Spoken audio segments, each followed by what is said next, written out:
यार सीधा पूछता हूँ, द बॉयज का लास्ट सीजन देख के तुम्हें भी ऐसा लग रहा है कि कुछ तो मिसिंग है? क्योंकि मुझे तो लग रहा है, और एपिसोड 7 देखने के बाद तो ये पक्का हो गया है कि इसकी एंडिंग इतनी अच्छी नहीं होने वाली है। ये शायद से हमें डिसअपॉइंट ही करेगी। और अब सिर्फ एक एपिसोड बचा है और टेंशन वो है ही नहीं जो होनी चाहिए थी। 8 रीजंस, सिर्फ 8 रीजंस, और मैं ये प्रूव कर दूंगा कि द बॉयज का लास्ट सीजन वो नहीं है जो होना चाहिए था। शुरू करते हैं पहले रीजन से, V1 का ओवरस्ट्रेच। एपिसोड 3 में V1 का कॉन्सेप्ट इंट्रोड्यूस हुआ था, इंटरेस्टिंग था, ठीक था, लेकिन यार पूरा सीजन उसी एक चीज के पीछे लगा दिया। एपिसोड 3 से लेके एपिसोड 6 तक V1 ढूंढते रहो, V1 के बारे में बात करो, V1 का प्लान बनाओ। एक कॉन्सेप्ट जो मैक्सिमम 2 एपिसोड्स में रिजॉल्व हो जाना चाहिए था, उसे पूरे सीजन का बैकबोन बना दिया, और इसी वजह से बाकी सारी इंपोर्टेंट चीजें साइड में चली गई। दूसरा रीजन है बेकार सीन्स। इस सीजन में इतनी कन्वर्जन है जिनका कोई आउटकम है ही नहीं। सीन्स जो 2 मिनट में खत्म हो जाने चाहिए थे, उसे 10 मिनट तक खींचा जा रहा है। कैरेक्टर्स बस बातें कर रहे हैं, कुछ डिसाइड नहीं हो रहा है, और अगले एपिसोड में फिर वही लूप। और जब इतना टाइम इन बेकार के सीनों में चला जाता है तो स्टोरी एक्चुअली आगे बढ़ ही नहीं पाती। 7 एपिसोड्स हो गए हैं, और अगर ऑनेस्टली सोचो कि एक्चुअली क्या हुआ इन 7 एपिसोड्स में, तो जवाब बहुत ही डिसअपॉइंटिंग है। लास्ट सीजन में हर मिनट का एक पर्पस होना चाहिए था, वो पर्पस मिसिंग है। तीसरा रीजन है मेन कैरेक्टर्स का गायब हो जाना। रायन कहाँ है भाई? इतना इंपोर्टेंट कैरेक्टर, होमलैंडर का बेटा, इस सीजन में बैरली दिखा है। क्या हो रहा है उसके साथ? जेन्युइनली कुछ पता ही नहीं है। मतलब उसकी स्टोरी कैसे दिखाई दी? मुझे तो लग रहा था कि भाई ये कुछ तगड़ा रोल प्ले करेगा, लेकिन लास्ट सीजन में तो इसे गायब भी कर दिया।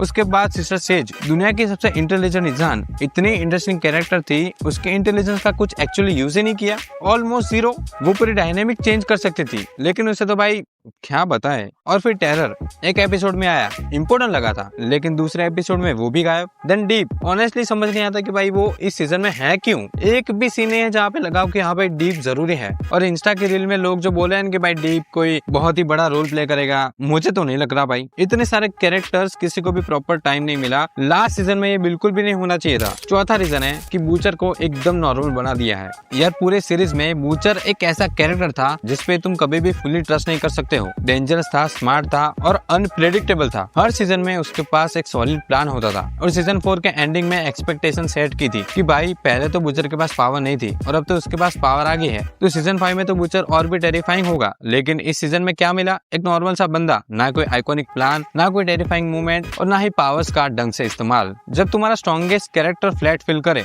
तो पूरी स्टोरी का वेट ही खत्म हो जाता है। एंड फिफ्थ रीजन, स्टारलाइट और यूवी का लास्ट सीजन में भी सेम होना। यार भाई स्टारलाइट की पावर उसे खुद ही पता नहीं चल रही है। मतलब स्टारलाइट का आर्क हर सीजन में सेम ही होता है। सीजन 3 में भी वही, सीजन 4 में भी वही, और सीजन 5 में भी वही।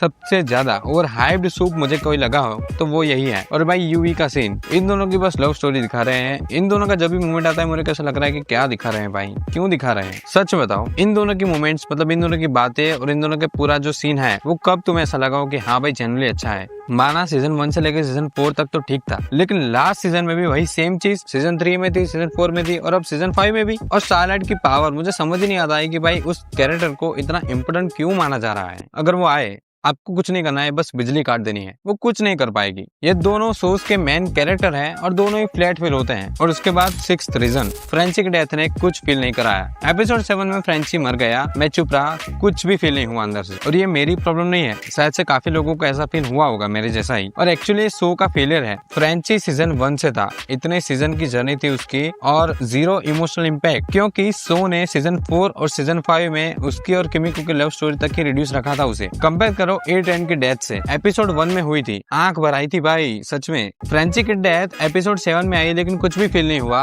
बट 8 एंड की डेथ मुझे जेन्युइनली काफी ज्यादा इमोशनल लगी थी। ये फर्क बताता है कि शो ने किन कैरेक्टर्स को प्रॉपर्ली डेवलप किया और किन को नहीं। 7th reason is soldier boy का पूरा आर्क वेस्ट हो गया। सीजन 3 में जब उसका इंट्रो हुआ था तो भाई वो पूरा सीजन क्या धमाकेदार था, और सीजन 4 में फिर से उसे गायब कर दिया। इस सीजन में भी काफी अच्छा रहा था वैसे तो देखा जाए तो, पर अब देखे तो ऐसा लगता है कि होमलैंडर बार बार उसे क्रायो में बंद करता है, फिर बाहर निकालता है, बंद करता है, फिर बाहर निकालता है। 8 और लास्ट रीजन, एंडिंग प्रेडिक्टेबल लगती है। अभी सिचुएशन ये है कि सोल्जर बॉय क्रायो में बंद है, होमलैंडर इमोर्टल हो गया है, एक एपिसोड बचा है सिर्फ। मुझे लगता है कि फिनाले में सोल्जर बॉय निकलेगा और वही होमलैंडर को खत्म करेगा। और अगर ऐसा होता है तो सच बताऊं, एंडिंग बहुत ही ज्यादा बेसिक लगेगी। पहले ये शो अनप्रेडिक्टेबल था, अब सीन्स प्रेडिक्टेबल लगते हैं, स्ट्रेच लगते हैं। और सबसे इम्पोर्टेंट बात, कभी कभी शो शॉकिंग एंडिंग और सेटिस्फाइंग एंडिंग में फर्क भूल जाते हैं। शॉकिंग और सेटिस्फाइंग सेम नहीं होते। अच्छा एंडिंग वो होता है जो अर्न किया गया हो, जो सब कुछ प्रॉपरली क्लोज करे। और मैं दिल से चाहता हूँ कि मैं गलत साबित निकलूं। द बॉयज एक ऐसा शो है जिसका मैं सीजन 1 से फैन रहा हूँ और ये सच में एक लेजेंडरी एंडिंग डिजर्व करता है। तो उम्मीद है कि फिनाले आके सब कुछ प्रूव कर दे, मुझे गलत साबित कर दे। बट अभी जो फील हो रहा है वो पॉजिटिव नहीं है। क्या तुम्हें भी ऐसा ही फील हो रहा है, या फिर तुम्हें लगता है कि फाइनल एपिसोड में सब कुछ ठीक हो जाएगा? कमेंट में जरूर बताना। बाकी वीडियो को लाइक कर देना, चैनल को भी सब्सक्राइब कर देना।